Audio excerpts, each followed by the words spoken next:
అంటే మనిషిని కులరహితంగా చేయడం అనేది కష్టమైన జాబ్. వెరీ టఫెస్ట్ జాబ్ అది. చేస్తున్నారు. నిరంతరం చేస్తున్నారు. అయినా డిస్టర్బ్ అయిపోతుంటారు అక్కడక్కడ. నేను ఈ ప్రాసెస్ గురించి చెప్తున్నా. చాలామందున్నారు మహానుభావులు. కులరహితంగా ఉన్నారు. అన్ని వర్గాల వాళ్ళున్నారు. నేను చెప్పగలుగుతా అట్లా. చాలా పేర్లున్నాయి. పెద్ద పెద్ద పొజిషన్స్‌లో ఉన్నారు. సమయం ఇచ్చిండ్రు. పని చేసిండ్రు. కానీ ఎక్కడ కూడా మేము ప్రచారం చేయలేదు దీని గురించి. ఎందుకంటే అది అంశం కాదు అది. అది చర్చనీయాంశము కాదు. అయినా సొసైటీ ఏం చేస్తుందంటే కుచ్చుతుంది అప్పుడప్పుడు. మీరేంది అని కుచ్చుతుంది. ఉదాహరణకు నేను చిన్న ఎగ్జాంపుల్ చెప్తాను మీకు. మన చిలుకూరు రంగనాథన్ గారు ఉన్నారు స్వామీజీ. స్వామీజీతో మాట్లాడుతుంటే ఈ కులరహిత సమాజం స్వామీజీ అది ఇది మాట్లాడుతుంటారు ఎప్పుడు. స్వామి మీరు ఒక పని చేస్తారా? కొద్దిగా ధైర్యం కావాలి దీనికి అని. ఏమని? ఉస్మాన్ యూనివర్సిటీలో మేము మీటింగ్ పెడతాము. మాది ఎస్సీ పరిరక్షణ సమితి అని ఒక సంస్థ ఉంది. హిందూ దళితులు ఇదే ఒక సంస్థ. రిజర్వేషన్ పరిరక్షణ సమితి.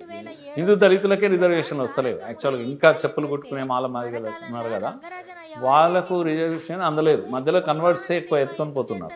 అందుకని ఇది ఒక పెద్ద ఆర్గనైజేషన్ ఉంది మాది. దాని ఆధ్వర్యంలో మేము ఒక మీటింగ్ పెడతాము. దళితులు వస్తారు ఓయూలో అట్లా ఎట్లుంటారు, ఊకే ఉండరు, ప్రశ్నిస్తారు. మీరు తట్టుకోవాలి దానికి అని అన్న. మేము అంతా ఉంటాము అని. వేదిక మీద కూర్చున్నాడు స్వామి, మాట్లాడుతున్నారు.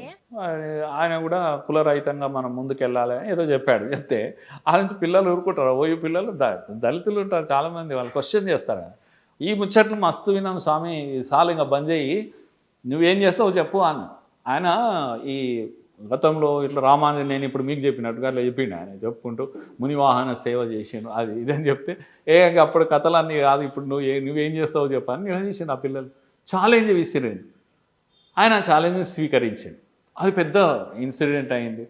ఇంటర్నేషనల్ లెవెల్లో గుర్తింపు వచ్చింది దానికి. మునివాహన దళితుడిని మీద వేసుకొని దేవాలయంలోకి పోవడం అంటే ఇవన్నీ మీకు ఎందుకు చెప్తున్నా అంటే ఎన్నో ఎఫర్ట్స్ జరుగుతున్నాయి అన్న. ఇది ప్రయత్నాలు చాలా జరుగుతున్నాయి.